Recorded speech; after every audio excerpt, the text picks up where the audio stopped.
Train का general डिब्बा, जो किसी जेल से कम नहीं था। नींद, पसीना, भीड़ की बदबू और हड्डियों को तोड़ देने वाली थकान। आर्यन, मोहित, सौरभ, काव्या चारों कॉलेज ट्रिप से लौट रहे हैं, बुरी तरह थके हुए। आर्यन खिड़की के पास बैठा है, उसका चेहरा पीला पड़ा हुआ है, उसकी आंखों में एक अजीब सी घबराहट है। आर्यन बेचैनी से अपना गला पकड़ते हुए कहता है, यार मुझे ठीक नहीं लग रहा, अजीब सी उलझन हो रही है, जैसे दम घुट रहा हो। तभी मोहित नींद में झुंझलाते हुए कहता है, सो जा भाई, जनरल डिब्बे में और क्या 5 स्टार वाली फीलिंग आएगी। सुबह तक नागपुर पहुंच जाएंगे। आर्यन खड़ा हो जाता है, उसे पसीना आ रहा है। वो दरवाजे की तरफ देखता है और कहता है, नहीं यार, उल्टी सी लग रही है, हवा चाहिए मुझे। मैं अगले स्टेशन पर नीचे उतरता हूँ, पानी की बोतल भी खाली है। ठीक है जा, लेकिन जल्दी आना, रात का टाइम है। ये ट्रेनें छोटे स्टेशनों पर ज्यादा देर नहीं रुकती। ट्रेन एक सुनसान अंधेरे स्टेशन पर रेंगती हुई रुकती है, एक ऐसे स्टेशन पर जिसका नाम भी बोर्ड पर आधा। इस स्टेशन पर ऐसी अजीब वीरानी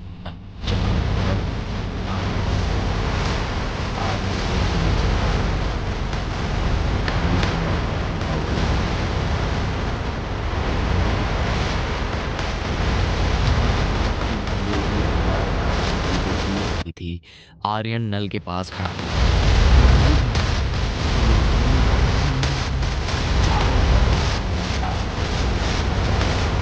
ट्रेन का हॉर्न बजता है, बहुत तेज और डरावना। ट्रेन के दरवाजे धड़ाम से बंद होते हैं। आर्यन की आंखों में खौफ आ जाता है। आर्यन चिल्लाते हुए कहता है, रुको, अरे रुको, रुक जाओ, कोई ट्रेन रोको। आर्यन पागलों की तरह तमकता है। ट्रेन चल रही है, वो डिब्बे के दरवाजे के बहुत करीब है। उसका हाथ हैंडल तक पहुंचने ही वाला।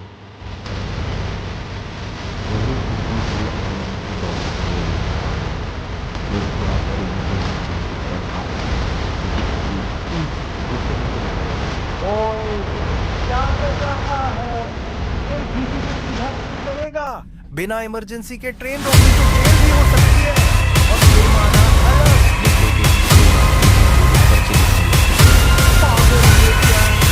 मरवाएगा सबको। रात भर यहीं खड़े रहना है क्या? मोहित का हाथ हवा में ही रुक जाता है। डर और पीयर प्रेशर उस पर हावी हो जाता है। ट्रेन तेज हो जाता है। आर्यन पीछे छूट जाता है। मोहित अब और बर्दाश्त नहीं कर पाता।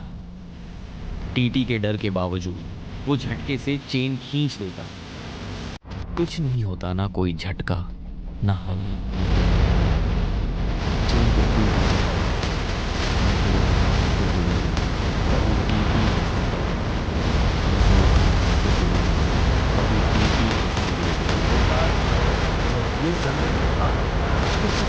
लाइन बरसों से कटी पड़ी है। मोहित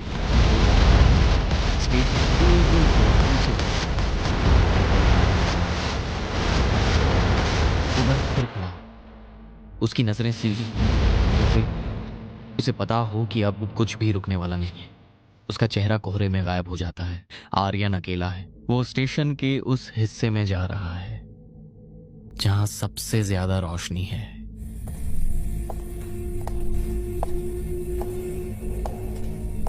तभी पीछे से जैसे किसी के पायल या चेन के हिलने की आवाज आई।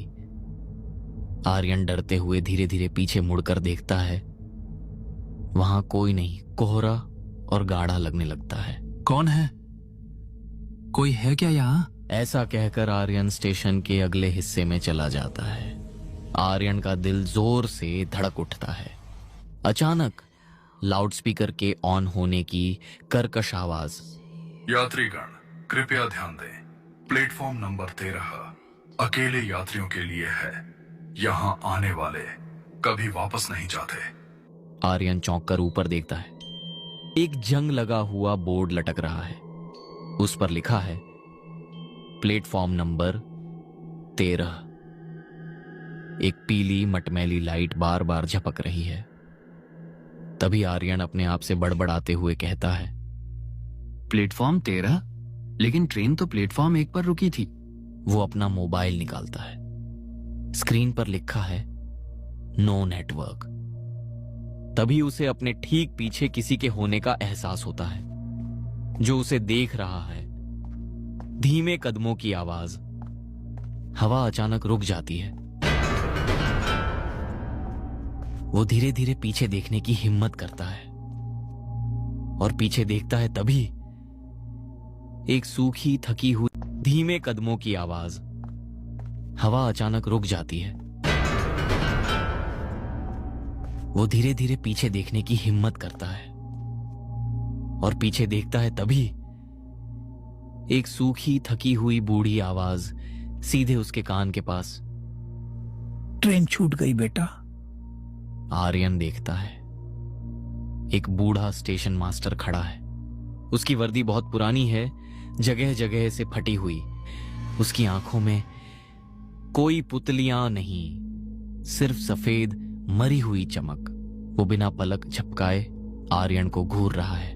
आर्यन डरते हुए बोला, जी वो अगली ट्रेन कब है? मुझे नागपुर जाना है।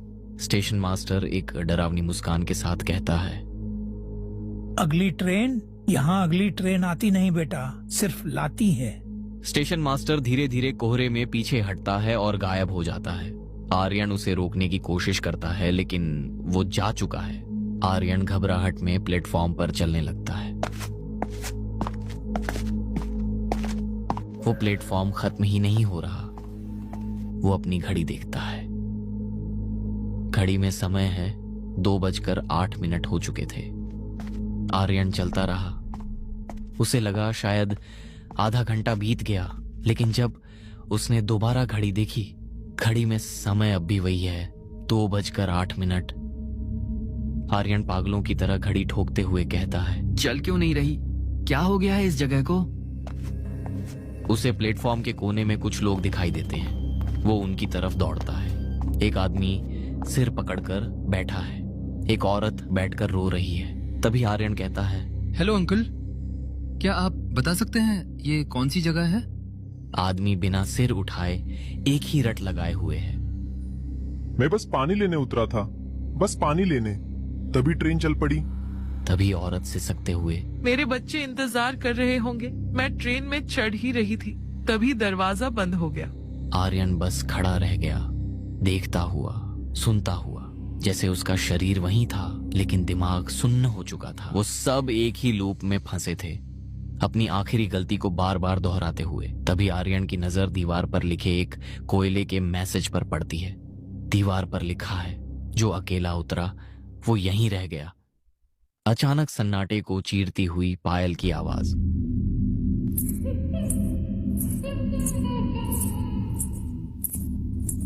तभी आर्यन इधर उधर देखता है, कोई नहीं होता। बूढ़ी औरत और बूढ़ा आदमी भी गायब हो चुका था और उसके आगे कोहरे से एक औरत की आकृति उभरती है।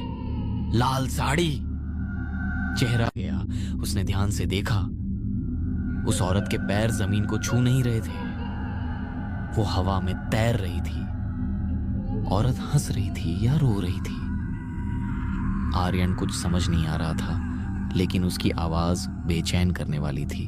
तभी औरत आर्यन से कहती है, तुम्हें घर जाना है? आर्यन रोते हुए हाथ जोड़कर कहता है, हाँ प्लीज मुझे जाने दो, मेरे दोस्त मेरा इंतजार कर रहे हैं। औरत अब पहले से ज्यादा सामने आती है, पहले से ज्यादा साफ और पहले से ज्यादा डरावनी। उसका चेहरा अब थोड़ा दिख रहा था। आंखें काली, भीतर धंसी हुई, नाक गायब, मुंह फटा हुआ जैसे किसी ने चीरा हो, लेकिन सर के बाल चेहरे पर आए थे। औरत अपना हाथ आगे बढ़ाती है। आर्यन कांपते हुए अपना हाथ उसकी तरफ बढ़ाता है, बस रखने ही वाला होता है। तभी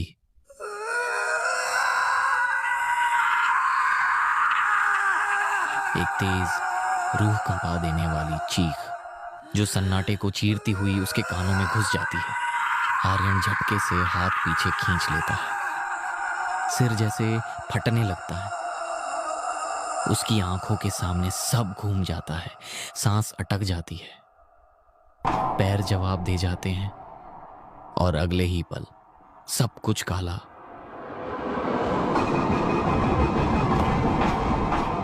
आर्यन को अचानक सब याद आने लगता है।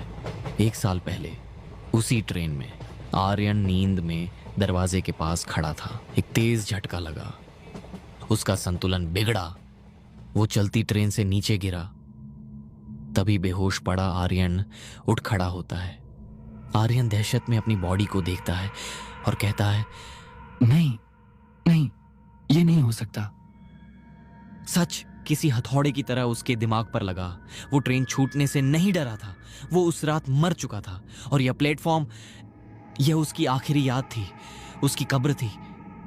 आर्यन घुटनों के बल गिर जाता है और आसमान की तरफ देखकर जोर से चिल्लाता है, लेकिन उसकी आवाज कोहरे में दब जाती है। मोहित ट्रेन की सीट पर झटके से जाग उठता है। सांस बेकाबू है, पूरा शरीर पसीने से तर। वो चारों तरफ देखता है। तभी सौरभ कहता है, उठ जा भाई, आ गया नागपुर। क्या डरावना सपना देख रहा था क्या? शायद सपने में आर्यन आया होगा। तभी मोहित कहता है, तुम्हें कैसे पता चला? मत सोच, चल अब हमारा स्टेशन आ गया। तीनों दोस्त ट्रेन से उतरते हैं। मोहित अभी भी सदमे में है। वो स्टेशन पर एक असली टीटी से वो पूछता है, सर, रात को दिल्ली और नागपुर के बीच में कोई पुर नाम का स्टेशन आता है जहाँ प्लेटफॉर्म नंबर 13 हो? टीटी हैरानी से देखते हुए, क्या बात कर रहे हो? इस पूरे रूट पर किसी भी स्टेशन पर प्लेटफॉर्म नंबर 13 है ही नहीं। और रात को तो हम किसी छोटे स्टेशन पर रुके ही नहीं। रात के 2:08 हो चुके हैं। प्लेटफॉर्म नंबर 13 अपने अगले अकेले यात्री का स्वागत करता है। 10 दिन बीत चुके हैं। मोहित अपने घर में है। वो बिल्कुल शांत है, किसी से बात नहीं करता, बस एक कोने में बैठा रहता है। उसके कमरे में हर आवाज उसे ट्रेन की आवाज लगती है। पंखे की आवाज, ट्रेन के पहिए, नल से टपकता पानी, जैसे स्टेशन की वो टपकती बूंदें। आर्यन मर चुका था, लेकिन मोहित जिंदा होकर भी मर रहा था। उसे लगता था कि वो बचकर आ गया है, लेकिन वो गलत था। प्लेटफॉर्म 13 अपने शिकार को कभी नहीं छोड़ता। एक दिन रात के समय मोहित सो रहा है। अचानक उसकी आंख खुलती है। उसके फोन पर एक वॉइस नोट आता है। सेंडर अननोन है। मोहित वॉइस नोट प्ले करता है। मोहित, मैं आर्यन बोल रहा है। यहाँ बहुत ठंड है यार, तूने जैकेट भी नहीं दी, सब मुझे घूर रहे हैं। तू कब आएगा? मोहित डरते हुए, पसीने से भीगा हुआ, ये रिकॉर्डिंग नहीं हो सकती। वो फोन फेंक देता है, लेकिन फोन के स्पीकर से अब भी आवाज आ रही है, हंसने की आवाज। अगले 2 दिन मोहित अजीब बर्ताव करता है। वो खाना नहीं खाता, बस दीवारों को घूरता है। एक रात वो चुपचाप उठता है। उसकी आंखों में कोई भाव नहीं है, जैसे कोई और उसे कंट्रोल कर रहा हो। वो घर का दरवाजा खोलता है और नंगे पैर निकल जाता है। वो हीरो बनकर आर्यन को बचाने नहीं जा रहा था, वो बस एक कठपुतली था।